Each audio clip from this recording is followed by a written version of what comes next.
It's funny what a few seconds of video of a player working out and getting running during the offseason can do to completely change the discourse about said player, especially when they're coming off a major injury that kept them sidelined for most of the season. And that's exactly what's happening with Zach Lavine right now, when Swish Culture shared a video of Zach and Jaime Jaquez Jr. playing a pickup game with some of the top high school prospects of the 2026 class, taking the discourse from why would anyone want to trade for Zach Lavine in his contract with his injury history to now how could anybody not want this guy on their team, an elite scorer, smooth touch, and now fully healthy. And while I'll remind everyone, I'm not going to get excited about seeing Zach Lavine, a professional basketball player, and how he looks against a bunch of high school juniors, and that all these open run videos need to be tempered with expectations. I'm also not going to get mad if people want to overreact to a few seconds of video where Zach Lavine looks nice to change this narrative and perception around him, which will in turn up his trade value. I will gladly take it. But regardless, I thought it would be fun to talk about how a seemingly insignificant video could impact Zach's overall trade value as we get closer and closer to the start of training camp. So what's going on, everyone? You're listening to Bull Central here. Hope you're all doing well. Now, what I will say is it's definitely great to see Zach back out there in action and looking healthy. Like, if there's anything you can take away from that video, because obviously the competition level is going to be much more inferior to what it is of what you would see in an NBA game, but seeing Zach moving well, getting to his spots with ease, good bounce off his dribble, his first step looks great, he's able to shift well from side to side, the fadeaway jumper is smooth, all of that is positive and showing that the surgery he had has not impacted his athleticism and play on the court.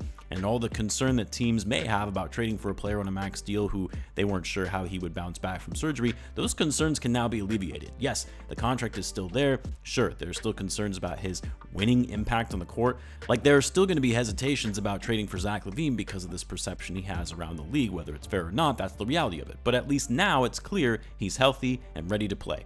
And so in thinking about this, there is one team that I really can't help but think why they wouldn't make a push for Zach Lavine. How he makes a ton of sense on that roster, and said team can likely get him for cheap, meaning not giving up a lot for him in a trade, and a team that hasn't really done much of anything this offseason and has to make a big splash to keep their star player happy before he heads off into retirement. And if you haven't guessed it by now, yes, I'm talking about the LA Lakers. I do still think the Warriors are a potential option to try and make a play on Zach, since it's likely that they're not going to be able to land Lauri Markkanen in a deal, but by adding Buddy Hield on a discounted rate, and their payroll is already so high as it is, I think it's probably unlikely at this point that they would make a move for Zach Lavine. But for the Lakers, you look at what they've done this offseason. They're the only team in the league that hasn't signed a single free agent this summer.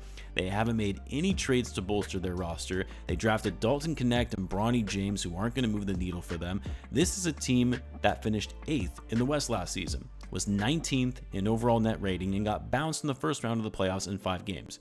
And yet they've done absolutely nothing and running this team back. I mean, this is eerily similar to the Bulls running this team back after it was clear that they had hit their ceiling. Like, do the Lakers really expect to roll with this same crew and expect different results? LeBron is going to be turning 40 years old this year. Anthony Davis is going to be turning 32. And look, one of the biggest things the Lakers struggled with last season was taking enough threes. They were 28th in the league in three-point volume, and they're finishing at the rim. Zach Lavine, when healthy, is damn near elite at both of those areas. A Lakers team that finished 22nd in the league in overall field goal percentage attempts needs an added scorer, a high volume scorer, and someone who can take some of the offensive burden off LeBron James and Anthony Davis. D'Angelo Russell isn't cutting it, and neither is Austin Reeves. And so I look at a team like the Lakers, a team we know is trying to compete. They're trying to win a championship, even though they're not even close to being on that level. They know they need to make a last all-in push, last-ditch effort with LeBron James in the final year or two of his career, and they've done nothing this offseason. For the Lakers, they're not focused on their future at all. They're focused on the present, and making a play at Zach Lavine when they're not going to have to give up that much to get him, to me, makes so much sense.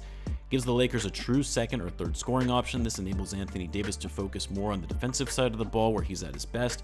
This would help spread the floor and up their overall three-point volume to remain competitive with the rest of the league, and a player who can help their overall finishing at the rim. Now, I still don't think this would make the Lakers title contenders by adding Zach Lavine, but maybe they think they will.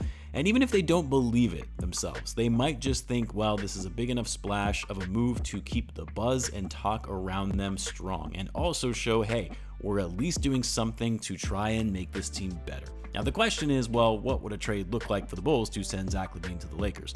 Because even though I do think the Lakers could get desperate, especially with all their inaction this offseason, and yes, I do see Zach being healthy and not helping his cause on the trade market, I still think the Bulls aren't going to get much of a return and getting a positive return for Zach. Like, I saw some people say, wow, look how great he looks. He's easily going to command multiple first-round picks now. Yeah, that's not happening. But I, of course, opened up the old trade machine to see what was possible in a deal of sending Zach to LA, and it was actually more challenging than expected, because since the Lakers are a second apron team, they're not able to aggregate players in a trade, meaning they can't trade out 2 players and only receive 1, or trade out 3 and only receive 2. It has to be a like-for-like trade in the number of players being sent out or in, and because again, second apron team, they can't take back more money in a trade. It has to be equal or lesser value in a deal for the trade to be legal. But here were a few that worked that I thought were intriguing. The first one here is a 3-player swap where the Lakers would get Zach, Torrey Craig, and Batum, while the Bulls would get D'Angelo Russell, Hachimura, and Austin Reeves. Batum needed to be included to add a 3rd player, and also because his salary is low enough that enables the Lakers to take back slightly less money in the deal. Torrey Craig actually makes sense for the Lakers and would serve as a useful rotational player and veteran on their roster that is trying to win now. And for the Bulls, I mean, the benefit here, while you're actually taking in roughly $900,000 more in salary in this trade, which the idea behind getting rid of Zach is to give you more financial flexibility remaining under the tax, but the positives here is D'Angelo Russell is on an expiring deal. You could potentially even trade him before the deadline for, say, a 2nd-round pick to a team that is looking for added scoring going into the playoffs. Hachimura and Reeves are both relatively young, only 26, in their primes, and would serve a need in the roster. Hachimura for his size and needing depth at the 4, especially after moving Craig in this trade deal. And then Austin Reeves, while I do think he's a very overrated player, he is still a solid player who can score, play make, and he hustles. And he's on a pretty team-friendly deal for the next 3 years on a contract that is going to look more and more favorable. Again, it's not an ideal trade that you're getting for Zach Lavine, but it's better than attaching assets to get off of his contract. And you have to remember, no deal is going to be ideal for the Bulls in trading Zach Lavine while his trade value is still so low. If anything, I'm probably being a little too optimistic in thinking the Lakers would actually go for this one. And then the only other one I thought was interesting that is probably more realistic, and really the only few that were actually successful, was this one. Essentially the same trade, but taking Reeves out and switching him for Jared Vanderbilt, as I do think the Lakers are likely unwilling to part with Austin Reeves. Vanderbilt also helps the Bulls with their lack of size, still young, only 25, a good defender. Bulls are also going to need defensive help down low. Jared Vanderbilt would foot the bill there.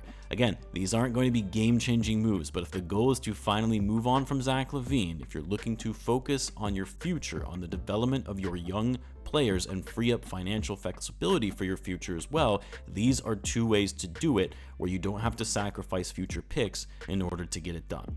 We'll see what happens though. I still think it's more likely than not that Zach Lavine will still be with this team to start the season to try and up his trade value when he's actually back out there on the court, an NBA court, not doing open runs.